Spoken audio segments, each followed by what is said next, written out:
हे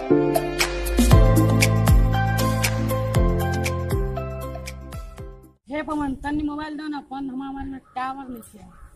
मोबाइल हमारे मोबाइल में रिचार्ज खत्म हो गए, इधर तोरा खातिर मोबाइल का तोरा खातिर हमार जान हाजिर हुआ।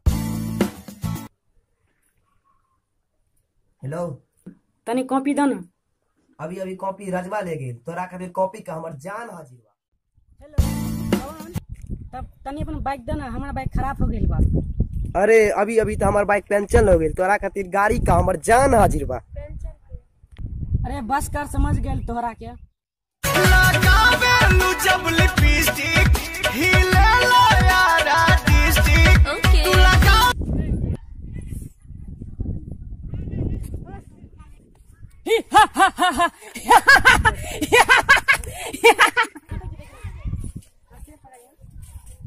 कहे हंस रहो मानी? अरे हमार बुआ हम हंसब, हमार मर्जी। चहर काला के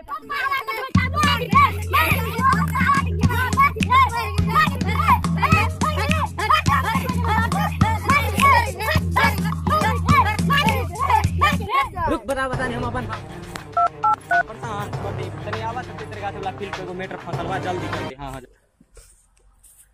तुमने ना फोन करके आवत हम ये पीसीओ पर जा रहा बात फोन करे। हेलो पवन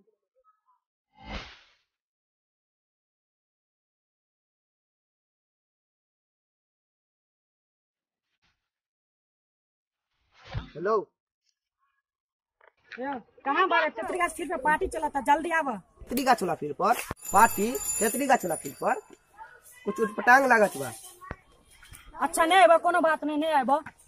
अरे उठ पटांग चाहे बकरी पटांग अभी आवत आनी। रुक अभी तो पार्टी शुरू हुई है। किन्ने बा पार्टी, इहो पार्टी में आएगा है। पार्टी करना है, एंटी पार्टी में हो। मेटर फसल बा मेटर। और अकरा जैसे पत्नी से निपटे हमरा हाँ अकरा ले तो तू है काफी है। अखनी रुक, अखनी के हम हवा। अब बोल बोल बोल। अरे 2 मिनट रुक, हम आज आवत वाले। भाग मत तो पेंट में करा जाई। काश में टोनी लेके देख हम डरा जाई। मन न करे दोस्त ने वो काम की। टोनी लोग हमरा के मारबो करबो का?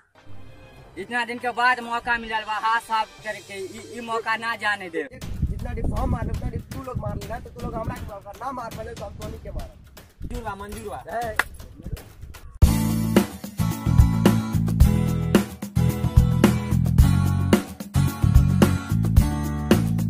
पोजीशन ला।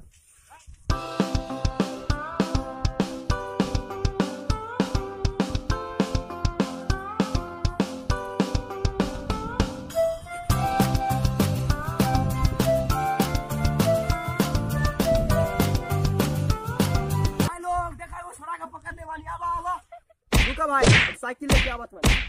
लागत भाई बड़का भाई लगा ठीके में बड़का बा। कैलाश भाई कहाँ गए? अरे क्लास आ गया तो क्लास में पहुंचा देली।